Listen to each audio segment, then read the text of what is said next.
So today we're going to walk through the steps for your solution, Module 3 solution. And you'll see in short order an assignment document called Customizing HDL. It'll be assignment 3.1 assignment, Customizing HDL for a built-in logic gate. And essentially, it's going to step through the same process that we worked yesterday, except today we're going to do the full, the full process. So it explains that you're going to rename a copy of the myAnd, and you're going to give it a custom name, and then the rest of the stuff that you have to do for it. So let's start the process. The first thing I'm going to do is work a drawing. So I'm going to stop sharing my screen, and I'm going to share the whiteboard. And I am still learning how to draw properly, but I'm going to build a 2 logic gate, 3 input compound solution. And I'm going to call it NOR AND. So I'm going to work on I'm going to work on a more complex solution. And so I'm going to start by just drawing a box.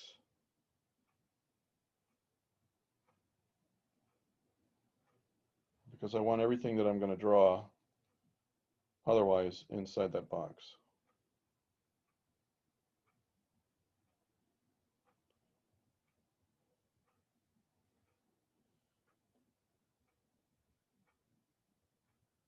Okay. And I'm going to have big A, big B, and big C.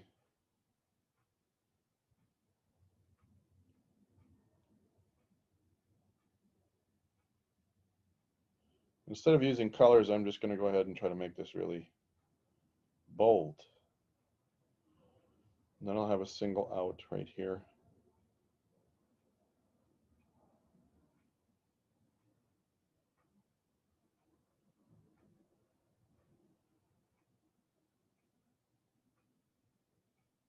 And so which logic gate do you think I should draw first?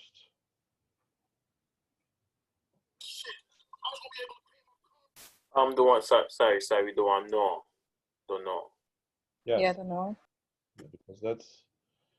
Because that's listed first. Yeah, I'm going to go ahead and run the inputs in. And I'm going to do this. I'm going to have a point.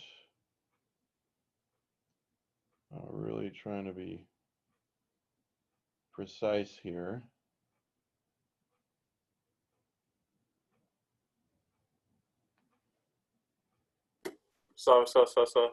Sorry on the one background. Say again?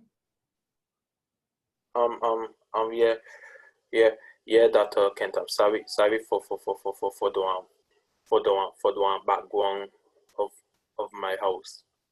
Oh no, that's okay. Yeah, the one sound, you know. No, I don't know what's going on with your house. No. I was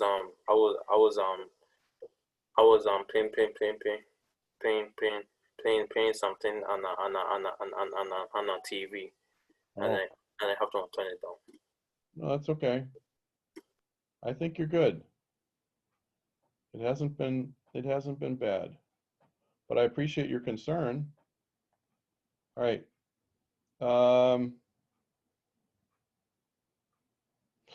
I'm going to label this W1.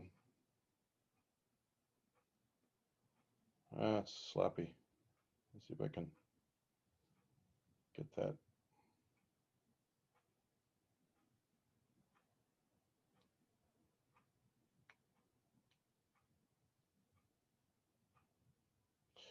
Okay, I'm going to take a picture of that.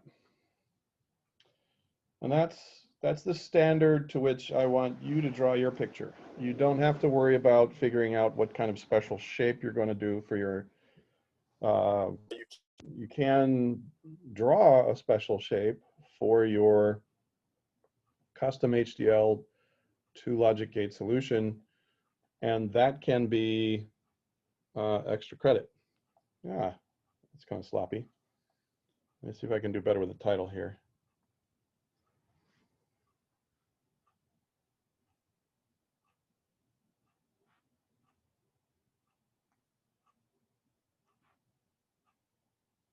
There we go. All right, so I'm going to grab a picture of this, and then I'm going to come out of there, and I'm going to start with my truth table, because it's important to understand that a truth table is the first part of the process. We can draw a picture, but as we stated before, you have to understand the behavior and then the logic behind it. So we're going to want to work up the canonicals and the truth table. So I'm going to use a 3-input truth table, and the A and the B are going to feed into the NOR based on the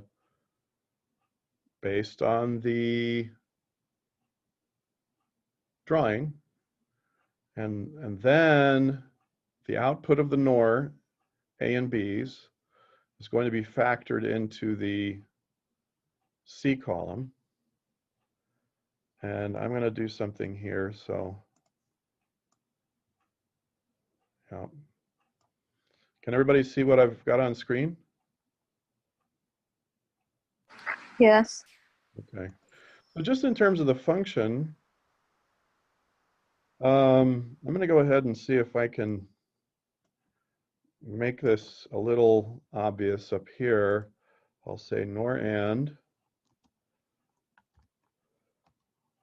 A, B, oops, let's A, B, C equals, and I'll put AND,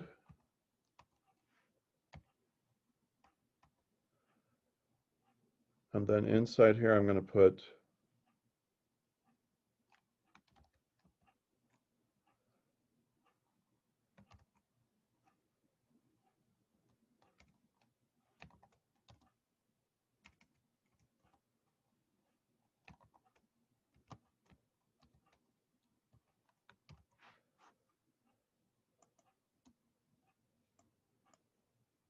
Can everybody see what I'm doing?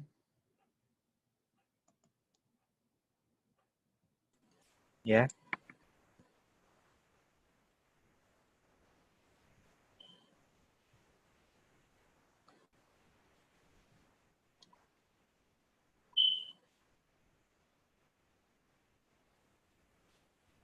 So I'm basically going to do this first. And then I'm going to take the outputs from this. That's going to become the input, first input for AND. And then the C values are going to follow. So I need to put a column in between here.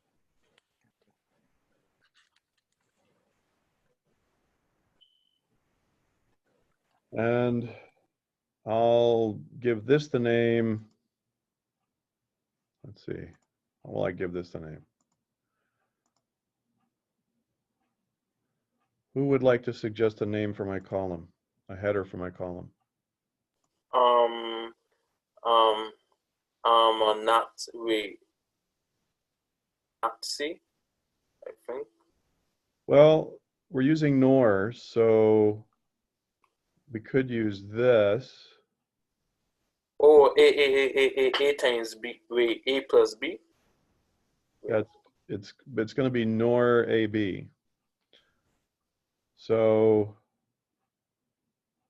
we could do this, because that's what we're going to have a result with. So we're going to apply the NOR to A and B. Now it's helpful to, that's actually a very good guess though, LaQuinn, because the not is in the front of or. And so what makes this a little challenging is that we're not using we're not using a not and an or to figure this out. We're using the behavior of the nor. And so what's important to understand is the behavior. That's where this table comes in. Hello, hello. Hello, hello. Everybody remember this? Yes. Okay, so this is where we're going to focus. That's why memorizing this table is so important. So nor is always going to be 0 unless all inputs are 0. And it's going to be represented by one standard canonical. Well, we have a 3-input logic gate, so we might mix it up. We might end up with there might be two standard canonicals. What we're going to do though is remember that nor is always 0 unless all inputs are 0. That's very helpful to understand. So we're going to go back to this. Are both inputs 0 here? Yes. So nor is always 0 unless both inputs are 0. That means our input here is going to be 1. a 1. Yeah, exactly. So it would be a 0 otherwise, but both inputs are 0. How about these two inputs? 1. 1. Yep. Now how about all the rest of this? 0. 0. 0. So we're not done. We're not worried about a canonical yet because we've only gotten part of the way through the process. See, we've only done the first piece of this right here. But now we're going to take this output and combine it with this input, as we're feeding this output into the upper input of the AND shown in the diagram. And then we're going to AND these. Do we know what the behavior of AND is? It's always what, unless, I don't want to, everybody should know this now. AND is always Always what? 1 if Oh. both inputs are 1. It's always 0 unless all inputs are 1. Did I get that right? Let me see. AND I is think so. always 0 unless all inputs are 1, because AND is the most restrictive, right? And it's represented by one standard canonical. Again, we have a larger table, so it's going to look a little different. That's why you always take the time to do the truth table, and then to do the canonicals, and then to do the logic, because by the time you get finished, if you don't, you're going to miss something. So now I'm going to AND these two values. What's the output if I AND a 1 and a 0? Are all the inputs 1? No. No, they are not. So what's my output here? 0. 0. It is 0. Well, what's my output next? 1. 1. Yeah, we have all inputs 1. The input that's coming out of the output that's coming out of NOR AB is the input to the top input of C. So that's 1 and 1. So that's 1. What about all the rest of these? 0. Zeros. All zeros, right? So which one's easier to represent? The true case or the false case? The one false case. True case. Standard canonical. If we do the false case, then we have 1, 2, 3, 4, 5, 6, 7 canonical expressions we need to list. If we cover the true case, the standard, then we only have one case. And that's the original input values are, see now the NOR flips it, right? But the original input value is A tick, B tick, C. So that's what I'm going to do. I'm going to say standard canonical.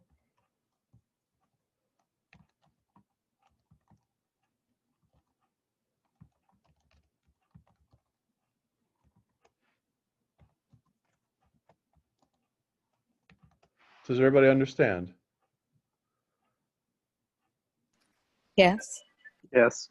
So here's the coolness factor. And I think this is cool. The logic that we write out is very simple. And when we do our HDL, when we're ready to test, we only have one set of conditions we need to test for to see if they're true, to see if the output is true in the logic gate that we create. But any other combination other than this one right here, we're going to make A0, B0, and C1. Then we're going to run it, and we should see a single 1 in the output. But then we try anything else, even 1, 1, and 1. We'll get a 0 output for everything else. So that's a really specific kind of logic gate. But if you think of conditions in nature, natural conditions in the physical world, is there a case where you would want to make sure that something was false, false, and true? Well, it doesn't take long to think about that.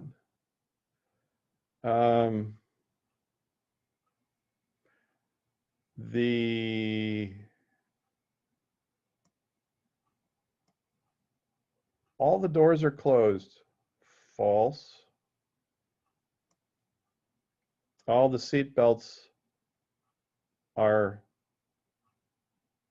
unsecured. False. The car is in drive. How many of you want to ride down the road in a car that has a door open, no seat belts engaged, and it's rolling? That kind of condition, we would want to say, put the car in park? True.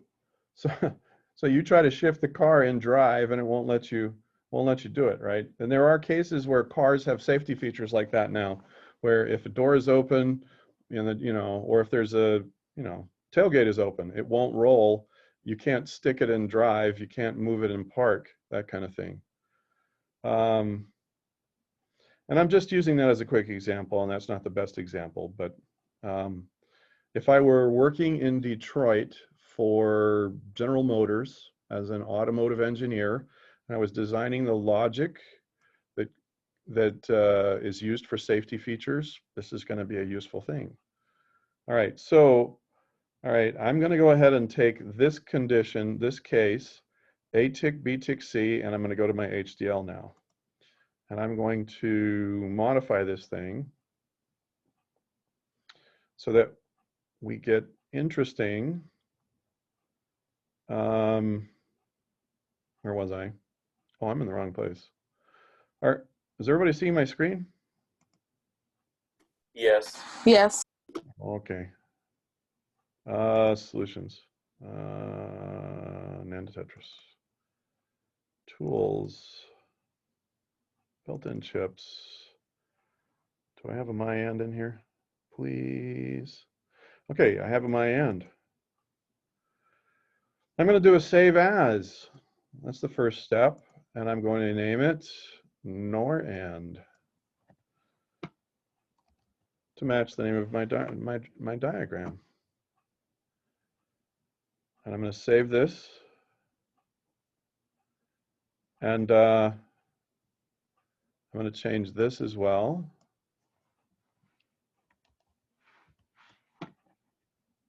And let's see, the date is 7 October. And change the one chip name too. The what now? The one chip name from MyAnd to NORAND. Thank you. Octomember? I don't think that's the October. All right, so here's the logic gate.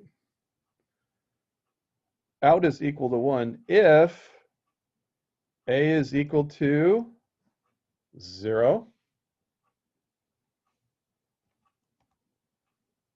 B is equal to 0,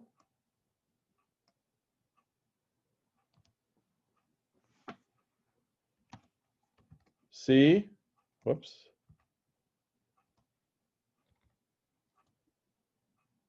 One.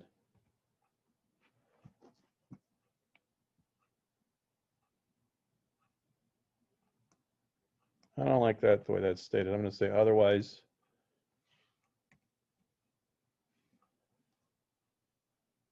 I want to do this instead.